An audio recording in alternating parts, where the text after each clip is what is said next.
নমস্কার। Placement today বাংলায় আপনাদের প্রত্যেককে স্বাগত জানাই।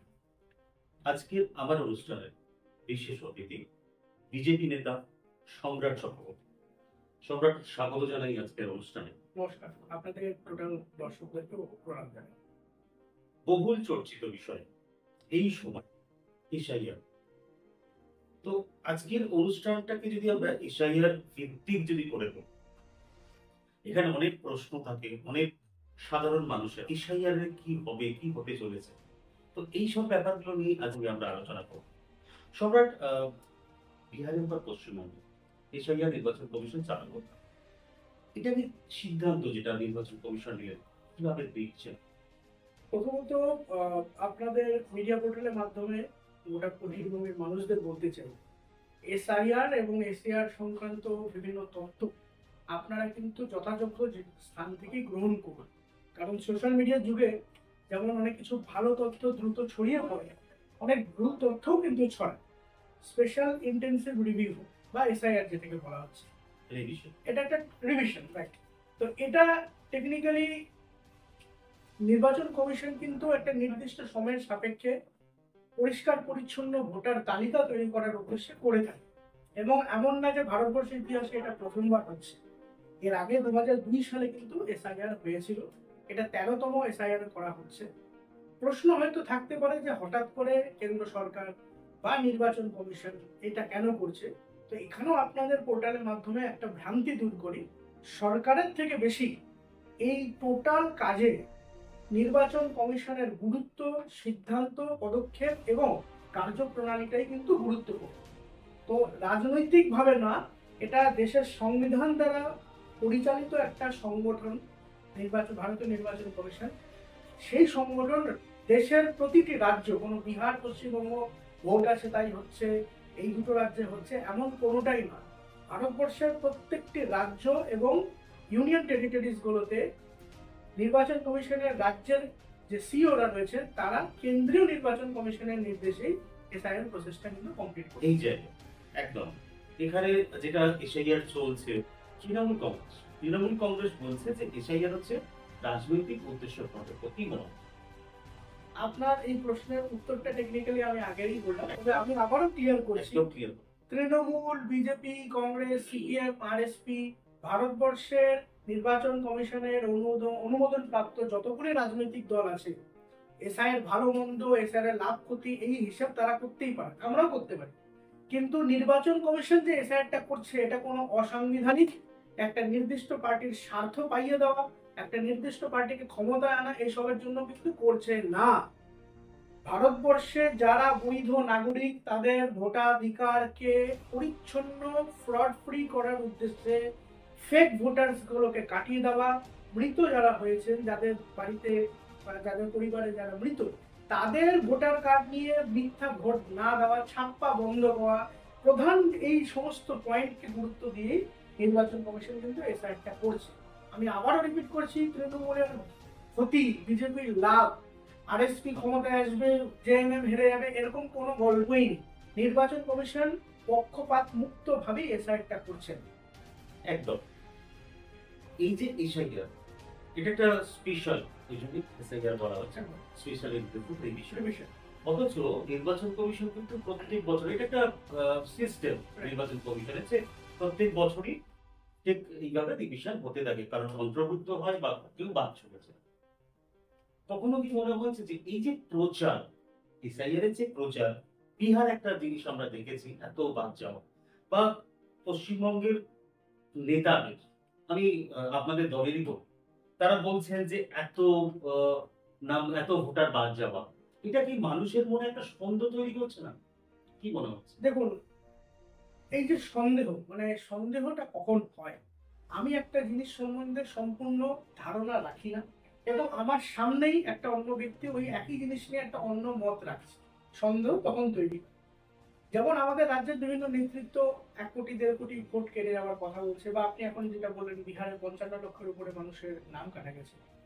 এই নাম কাটার প্রসেসটাতে আপনারা একটু যদি চোখ বলেন তাহলে বুঝবেন কাদের কাটা গেছে বা কাদের কাটা যেতে পারে।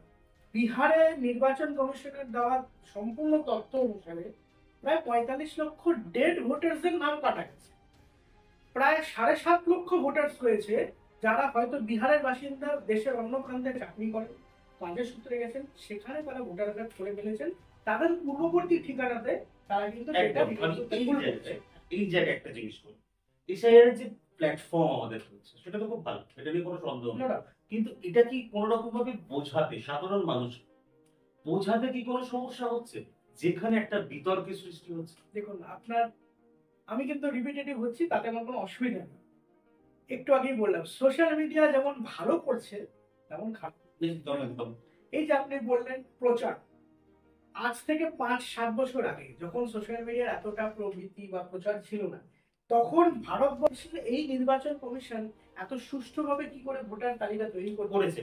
আমি এখানে আরেকটুখানি আমি ইন্টারাপ্ট করলাম। আচ্ছা, সোশ্যাল মিডিয়ার প্রচার কিন্তু আমার কথার মধ্যে এটা ছিল না। একটা নেতাদের, যারা রাজনৈতিক নেতা হয়, তাদের আমার মনে হয় তাদের একটা সার্বিক দায়িত্ব থাকে সঠিক জনগণের কাছে নিয়ে চলা। এখানে বিভিন্ন জন যদি বিভিন্ন রকমের উক্তি দেয় বা বলে, তো সাধারণ মানুষ তো বিভ্রান্ত হবে। এটা কখনোই অস্বীকার করার জায়গা নেই। দায়িত্ববোধ সম্পন্ন কোনো রাজনৈতিক দল এবং সেই দলের কোনো নেতা বা নেত্রী কিছু কথা বলছেন, তাদের নিজস্ব জনাধার, তাদের নিজস্ব একটা পাবলিক আউটরিচ রয়েছে। ন্যাচারালি আমি একটু আগে যেটা বললাম, সন্দেহ আমার আনন্দের ফুর্তি, যে হ্যাঁ আমার নেতা যেটা বললো আমার তো তাই আছে, আমি সুরক্ষিত। আবার ওই পার্টির ওই নেতা এটা বলেছে, সেটা কোনো একটা ডিজিটাল মিডিয়া প্রকাশ করেছে, সেটা দেখে আমি আতঙ্কিত। এটার কোনোটারই প্রয়োজন নেই। আমি আবারও বলছি, নির্বাচন কমিশন ভারতীয় জনতা পার্টি দ্বারা পরিচালিত না, তার সিও চেয়ারম্যান যারা পদাধিকারী বিভিন্ন রাজ্যে বা কেন্দ্রে রয়েছে তারাও বিজেপির কোনো কার্যকর্তা না। তারা স্বয়ংতন্ত্র, সংবিধান দ্বারা পরিচালিত একটি সংগঠন। কোন রকম মিসকমিউনিকেশন, কোন রকম ভুল ধারণার বশবর্তী না হয়ে নিজের বাড়ির নিকটবর্তী ব্লক অফিস, এসডিও, যেগুলো আবারও বলছি সংবিধান দ্বারা পরিচালিত একটি ইনস্টিটিউশন, সেখানে গিয়ে সম্পূর্ণ তথ্য গ্রহণ করে, এবং নির্বাচন কমিশন দ্বারা অ্যাপ্রুভ বিএলওরা যখন তথ্য গ্রহণ করতে বাড়িতে আসছে, যাবতীয় মনের প্রশ্ন সেখান থেকেই জেনে নেওয়ার জন্য, আমিও বলছি, আমার কোনো নেতা বলছে বা আমারও ফেসবুকে আজকে ধরুন অনেক মানুষের ভালোবাসা আশীর্বাদে 1 লাখের উপরে ফলোয়ার্স আছে, আমি কিছু লিখে দিলে বলে আমি বেদ বাক্য লিখছি তা না। আপনার বাড়িতে বিএলও যখন তথ্য গ্রহণ করতে আসছে, অথবা বিএলও যাওয়ার পরে যদি আপনার মনে ধারণা থাকে যে এটা বলে গেল বোধহয় ঠিক না, বা আমার মনে হয় এটা জানা হলো না, ওই মোবাইলটি কিন্তু আপনার সব থেকে বড় অস্ত্র। ইলেকশন কমিশন অফ ইন্ডিয়ার ওয়েবসাইট খুলে বাংলা ভাষা, নিজের মাতৃভাষাতেই পূর্ণাঙ্গ তথ্য গ্রহণ করুন। তারপরেও সন্দেহ থাকলে বিডিও এসডি অফিসে গিয়ে নিজেদের তথ্য গ্রহণ করুন। কারণ মুখের ঝাল খাওয়ারও দরকার নেই, কারো ফেসবুক থেকে উতলা হওয়ারও দরকার নেই। আবার কিছু একটা সুন্দর ভিডিও হয়েছে বা বিরূপ কোনো একটা পোস্ট হয়েছে, অমুক দল ছোট অমুক নেতা বড়, সেটাও শেয়ার করে আনন্দ করার দরকার নেই। সংবিধানের কাজ সংবিধানের মতোই। একদম। নির্বাচন কমিশন স্বতন্ত্র, এটা আমরা প্রত্যেকেই জানি। কিন্তু আমি কোনো কোড আনকোড আমি বলি যে আমরা এরকম ভাবে তৈরি করছি, যেটা আমরা বিগত দিনেও কিছু কিছু উদাহরণ দেখেছি, যে সেখানে মনে হচ্ছে নির্বাচন কমিশন আমার হবে। তো সেটা সাধারণ মানুষের কাছে পরিষ্কার করা যে নির্বাচন কমিশন একটা সত্য। বিহারে ছিলাম কিছুক্ষণ আগে, বিহার থেকে একটু পশ্চিমবঙ্গে আসি। অনেক জায়গায় বলা হচ্ছে যে মুসলিম, এই কথাটা বলা হচ্ছে সংখ্যালঘু, আমি মুসলিম বলছি না, সংখ্যালঘু বলছি। অনেক নেতারাও বলছেন যে আমরা শুরু করছি, এত পার্সেন্ট ভোট কম নেই। এটা তো একটা খেলা চলছে, এটা বোঝাই যায়। প্রত্যেকেই অঙ্ক কষা, কিন্তু এই যে অঙ্ক কষার যে ব্যাপারটা, ভিতরের অঙ্কটা বাইরে ফ্ল্যাশ আউট হচ্ছে, এটা কি কোনো ইচ্ছাকৃত ভাবে হচ্ছে যে এত পার্সেন্টেজ হয়ে গেল উল্টে গেল? এটা কি কোনো, আমার খুব কৌতূহল বসে। আপনার কৌতূহল এবং আপনার মাধ্যমে আপনার পোর্টালে দর্শকদের এই কৌতূহল, সন্দেহ, উদ্বেগ। দেখুন, প্রথমত এই যে মুসলিম শব্দটা, দুর্ভাগ্যজনকভাবে 1947 সালে এই দেশের স্বাধীনতার পর থেকেই মুসলিম as a political entity, as a religious entity, ভালো মন্দ সবভাবেই কিন্তু তাদেরকে অপারেটও করা হয়েছে এবং তারা নিজে অপারেটেডও হয়েছে। আমি একটু বেশি পিছনে যাচ্ছি, তবে কম কথার মধ্যে আবার বর্তমানে ঢুকবো। আমাদের দেশ তথাকথিত ধর্মনিরপেক্ষতার একটা প্রেক্ষাপটে দাঁড়িয়ে আছে। এটা কেউ মানুক না মানুক, হিন্দু প্রধান দেশ বলে কিন্তু পসিবল হচ্ছে, এবং এটাও অস্বীকার করার জায়গা নেই। এই হিন্দু প্রধান দেশকে ধর্মনিরপেক্ষ বানিয়ে তথাকথিত সংখ্যালঘু এবং মুসলিম ভোটকেই কবজায় করে দীর্ঘায়ুভাবে একটা রাজনৈতিক দল কেন্দ্রেও ছিল, এখানেও 34 বছর একটা রাজনৈতিক দল ছিল, এখন বর্তমানে পিছিয়ে সরকার রয়েছে। তো এই যে আপনি অঙ্কটা বলছেন, আমি এই প্রশ্নটা কিন্তু আপনাকে নির্বাচন কমিশনের আমি কোনো ব্যক্তি না হয়েও সেই সংগঠনের কাজের পদক্ষেপ অনুসারে তারা কি করছে সে অনুসারে উত্তর দিতে পারি। সেটাতে প্রথম কথা আসবে, এখানে মুসলিম হিন্দু কথাটা নয়। এই দেশের বৈধ ভোটার আপনি নন। ভারতীয় ন্যায় সংহিতা বিএনএস দ্বারা প্রচলিত যে পদক্ষেপগুলো ভারতীয় নির্বাচন কমিশনকে মানতে হয় সে অনুসারে you are not an eligible voter of this country. সেটা যদি মুসলিম হয়ে থাকে মোস্ট আনফরচুনেট, আপনি দেশের নাগরিক, সেটার বৈধ কাগজ তৈরি করার দায়িত্ব আপনার। কারণ এখানে কোনো নির্দিষ্ট মুসলিম বলে তার জন্য নিয়ম আলাদা তৈরি হয়নি। গোটা দেশের সংবিধান এই দেশের স্বয়ংতন্ত্র সম্পূর্ণভাবে স্বয়ংসিদ্ধ মানুষের জন্য তৈরি করা। আর যদি রাজনৈতিক আনসার চান আপনার প্রশ্নে, তাহলে সোজা কথা, আমরা সংখ্যালঘু ভোটকে আদায় করার জন্য ফেস টুপিও করতে পারছি না, কারণ আমাদের এটা মানসিকতা। আর দেশের প্রধানমন্ত্রী 2014 সালে যিনি বসেছেন, যাকে আমরা নিজেদের নেতা মনে করি, সেই নরেন্দ্র মোদী একটা কথা বলছেন, সবকা সাথ সবকা বিকাশ সবকা বিশ্বাস। সবকা সাথের প্রশ্ন কালে যে মানুষ এই ভারতের মাটিটাকে নিজের মাটি মনে করে না, আমি তাকে তো সবকার মধ্যে ধরছি না। রাষ্ট্রবাদী মুসলমান যারা রয়েছেন, যারা আর্মিতে আছেন, ডিফেন্সে আছেন, বিএসএফ এ আছেন, সরকারি আমলাতন্ত্রে আছেন, রাষ্ট্রবাদী মুসলমানদের মধ্যে কই তো এই প্রশ্নটা দেখি না।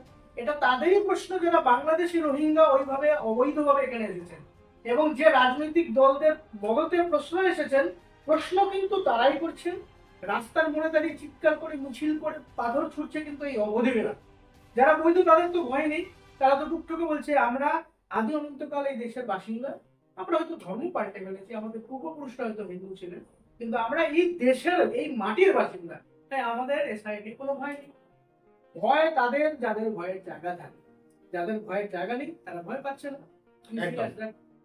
এবার যদি আমি তৃণমূলের কথা যদি বলি, তৃণমূল দলের কথা বলি, সেটা হচ্ছে তৃণমূল কিন্তু এশিয়ার বিপক্ষে কিন্তু নয়। এটা কিন্তু একটা কথা কিন্তু বলেনি। এরা যেটা বলেছে যে তৃণমূল বলছে যে যারা বৈধ ভোটার যেন একটাও কাটতে না যায়।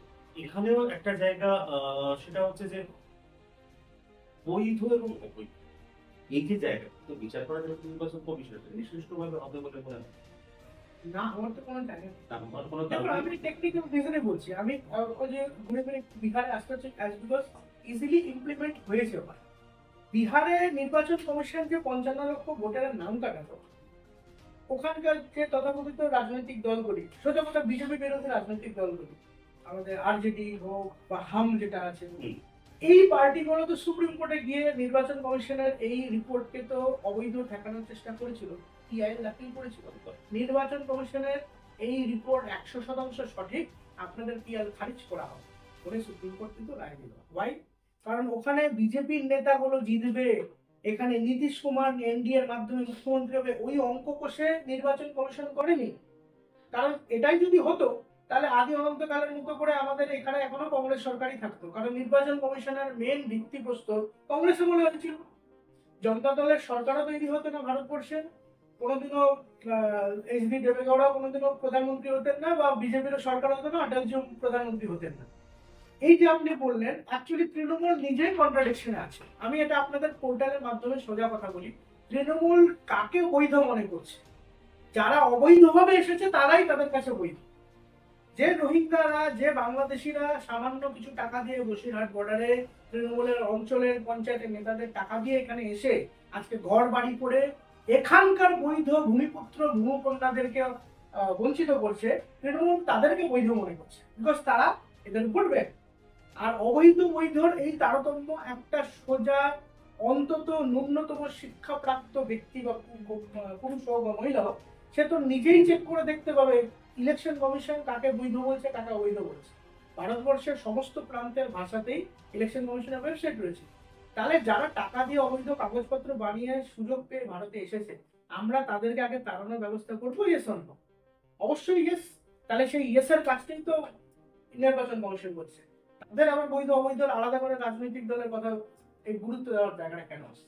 আচ্ছা কোনো ক্ষেত্রে এশিয়ার এসআইআর যে হচ্ছে এটা কোনো ক্ষেত্রে মনে হচ্ছে যে মতুয়া সম্প্রদায় তারা তারা এফেক্টেড হচ্ছে। বিভিন্ন জায়গায় দেখেছি মমতা বালার খুব অনশনে বসেছে মতুয়াদের নিয়ে, এদিকে শান্তনু উনি সিএ ক্যাম্প করে বসেছেন। তো বক্তব্য যেটা হচ্ছে এটা কি গ্রুপতে এনআরসি কে প্রমোট করা হচ্ছে? আমি মতুয়াদের ব্যাপারে বলার আগে একটা কথা বলি। আমি নিজে ব্রাহ্মণ বাড়ির ছেলে হলেও হিন্দু সমাজের ঐক্যবদ্ধতা নিয়ে যেটুকু আমার সম্যক ধারণা আছে, আমি মতুয়াদেরকে হিন্দু সমাজের একটা অখণ্ড অংশ মনে করি। এবং এই শব্দটা কেন বলছি আমি দু লাইনে ক্লিয়ার করব। সিএএ যখন 2019 সালে আসে, তখন বাংলাদেশ থেকে ধার্মিক উৎপীড়নের শিকার হয়ে আসা মানুষদের সাথে সিএটা করা হয়েছিল। এবং যখন এই শব্দটা আসে, বাংলাদেশে ধার্মিক উৎপীড়ন, সব থেকে বড় উৎপীড়িত জাতি কিন্তু মতুয়া। তো মতুয়াদের নাম কাটার কোনো প্রশ্নই আসছে না। ভারত সরকার 2023 পর্যন্ত যারা ওপার থেকে এপারে এসেছেন যে মতুয়ারা, তাদের জন্য সিএ এর আলাদা পোর্টাল শুরু করে দিয়েছে। অলরেডি সেখানে নাম রেজিস্টার চলছে। আনফরচুনেটলি ঠাকুর বাড়ির ভেতরে রাজনীতির যে একটা পাকচক্র, সেখানেই মমতা বালা দাঁড়িয়ে কিন্তু এই অনশনের নাটক করছে। কারণ শান্তনুদা যে কথা বলছেন, এটা কিন্তু আমরা তো অনেক 2019 সাল থেকে বলছি। উৎপীড়িত মতুয়ারা ভারতবর্ষের মাটিতে এসে তারা এখানকার বৈধ নাগরিক যাতে হতে পারে, তার জন্যই 2019 সালে সিএ হওয়ার পরে একটা স্পেশাল পোর্টাল কেন্দ্র সরকার দিয়েছে। ওই পার থেকে আসা এই পারে মতুয়ারা ওই পোর্টালে নিজের নাম নথিভুক্ত করুন, ভারতবর্ষের নাগরিকত্ব নিন, ভোটার কার্ড বানান, এই দেশের নাগরিক হিসেবে ভোটাধিকার প্রয়োগ করুন। এখানে মমতা বালার অনশনের এই নাটক করার কোনো প্রয়োজন নেই বাস্তবে। একদম বিষয় চলছে, তাতে আমাদের সময়ও রয়েছে, হয়তো এই সাইড নিয়ে আরো কিছু কথা হবে। কিন্তু একটা জিনিস, যারা তরুণ ভোটার যারা প্রথমবার ভোট দিচ্ছে, যারা অন্তর্ভুক্ত হচ্ছে, তো তাদেরকে তাদের তো একটা অন্যটা আইডিওলজি নিয়ে তারা চলে করে, তো তাদেরকে নিয়ে কিছু কি পরিকল্পনা রয়েছে? রাজনৈতিক ভাবে যদি বলেন, আমাদের ভারতীয় জনতা পার্টির যুব মোর্চা রিসেন্টলি কলেজ আউটরিচ শুরু করেছে। কলেজে যেটা আপনি বলেন যে 18-19 যে ইউথ, যেটা একটা সমাজের ইউথ, তাকে দিশা দেখাবে, তাকে ভবিষ্যৎটা কিভাবে চলতে হবে সেই দিকে নিয়ে যাবে। আর আমরা একটা দেশ হিসেবে কিন্তু আমাদের জন্য একটা সৌভাগ্য যে India is one of the youngest country all over the globe. সেখানে দাঁড়িয়ে পশ্চিমবঙ্গের যে যুবক যুবতীরা, তারা যেটা প্রথমে চাইবে কর্মসংস্থান এবং একটা পরিষ্কার পরিচ্ছন্ন দুর্নীতিবিহীন সমাজ, যেটা আনফরচুনেটলি লাস্ট 4 to 5 ডিকেডস বামপন্থী এবং তৃণমূল সরকারের সেটা তারা পায়নি। আর তাই এখান থেকে শিক্ষিত ছেলেমেয়েরা কিন্তু কোনো মতে কোর্স কমপ্লিট করেই চলে যাচ্ছে ভারতবর্ষের অন্য রাজ্যে, এবং সেখানেও বিজেপি সরকার। তো এই বাঙালিয়ানার মিথ্যা ঢপে নিজেদেরকে না ঠকিয়ে নিজেদের ভোটাধিকারটা সঠিক জায়গায় তারা প্রয়োগ করুক। একটা সুস্থ সবল সোনার বাংলা, যেখানে জাতীয়তাবাদী, যেখানে ধার্মিক উৎপীড়নবিহীন, এবং যেখানে বাঙালি নিজের মাথা উঁচু করে নিজের সার্বিক সত্তাকে রাখতে পারবে, এমন একটা বাংলা তৈরি হোক, সেখানে তাদের ভোটটা প্রয়োজন। আমি এটাই আবেদন করবো, তারা সঠিক জায়গায় যাতে 2024 ভোট দেয়। ভোটটা দেওয়ার আবেদন হবে। আবার এই যে এসআইআর যে হচ্ছে, আবার এটা তারপর একটা শেষ করবো লাস্ট থেকে আমরা, এটা প্রভাব 2026-এর যে নির্বাচন, এটার প্রভাব কতটা পড়বে বলে মনে হয়? প্রভাব সব থেকে বড়। এটা খুব ভালো একটা কোয়েশ্চেন বলেন, এবং এটা আমি অনলাইনে উত্তরটা দেব। ছাপ্পাবিহীন, অবৈধ ভোট, ভোটারবিহীন, অবৈধ ভোটকে প্রভাবিত করার চেষ্টাবিহীন একটা পরিচ্ছন্ন নির্বাচন 2026 সালে বাংলার মানুষ দেখবে, এটা আমি আশা করি। শেষ প্রশ্ন, 2026-এর বিজেপির ফলাফল কি হতে চলেছে?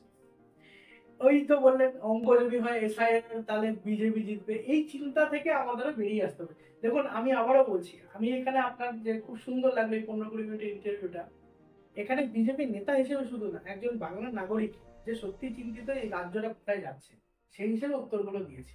এটাও নিরপেক্ষ একটা উত্তর দেবে।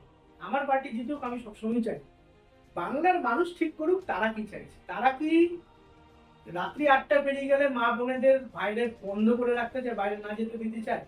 ছেলে মেয়েকে কোনো মতো উচ্চ মাধ্যমিক পাশ করিয়ে লেবার খাটাতে কেরালায় পাঠাতে চায়? না মাথা উঁচু করে এখানে স্পেশাল ইকোনমিক জোন তৈরি হয়ে ভারতবর্ষ সহ পৃথিবীর সমস্ত মাল্টিন্যাশনাল কোম্পানি সুন্দরভাবে ব্যবসা করে এখানকার ছেলে মেয়েদের এখানের মাটিতেই কর্মসংস্থান হতে দেখতে চায়? এটা বাংলার মানুষ ঠিক করুক, কারণ ভোটটা তারাই দেবে। আমি বললেই তারা ভোট দেবেন তা হতে পারে। যদি আপনাদের কোনো প্রশ্ন মনে করে থাকে, সেই প্রশ্ন আপনারা করতে পারেন। পরবর্তীকালে সম্রাটের সঙ্গে আবার আমাদের কোনো একটা ইন্টারভিউ হবে, সেই প্রশ্ন আমরা সম্রাটের কাছে রাখবো। আজকের অনুষ্ঠান আমরা এখানে শেষ করছি। ভালো থাকবেন, সুস্থ থাকবেন, আপনাকে চোখ থাকো। প্রেস মেন্টুটা